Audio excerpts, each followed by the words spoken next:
வாழ்க்கையுடைய எல்லா தேவைகளையும் அல்லாஹ் தான் பூர்த்தி பண்ணுறாங்கிற அந்த விஷயத்தையும் நம்ம உணரணும்.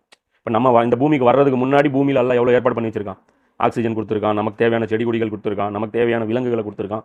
இந்த ஒட்டுமொத்த ஈகோ சிஸ்டம் ரன் பண்ணுறதுக்கு இந்த காடு இந்த சிஸ்டம் செட்டப் எல்லாமே அல்லாஹ் பண்ணி கொடுத்துருக்கான். இப்போ இது பண்ணி கொடுத்துருக்காங்கிற அந்த நினைப்பும் நமக்கு என்ன இருக்கணும், மைண்டில் இருக்கணும்.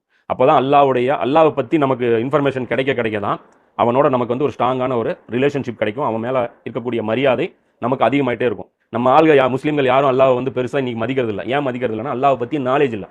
யாருன்னு தெரிஞ்சால் தானே மதிக்கிறதுக்கு. அல்லாஹ் யாருன்னு தெரிஞ்சால் தான் அவனுடைய உண்மையான மதிப்பு தெரியும்.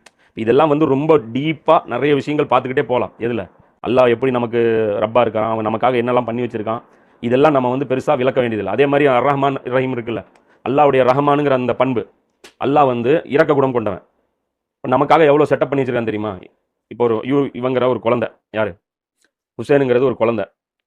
அப்போது இவனுக்கு வந்து நம்ம எல்லாரும் பாசம் காட்டுறோம். சின்ன குழந்தைன்னு தூக்குறோம், அவனுக்கு சாப்பாடு கொடுக்குறோம், அவனுக்கு பால் குடிக்க வைக்கிறோம், அவன் எங்கே வேணாலும் ஒன்றுக்கு போயிடுறான், இது பண்ணுறோம். எல்லாருக்குமே யாருக்காவது அவன் மேலே கோவம் வருதா? ஏன் வர்றது இல்லைன்னா, அந்த குழந்தை வாழணும் அப்படின்னா நம்ம மனசில் அந்த இறக்க குணம் இருக்கணும்ன்ட்டு இது அல்லாஹ் போட்ட இறக்கம் நமக்காக.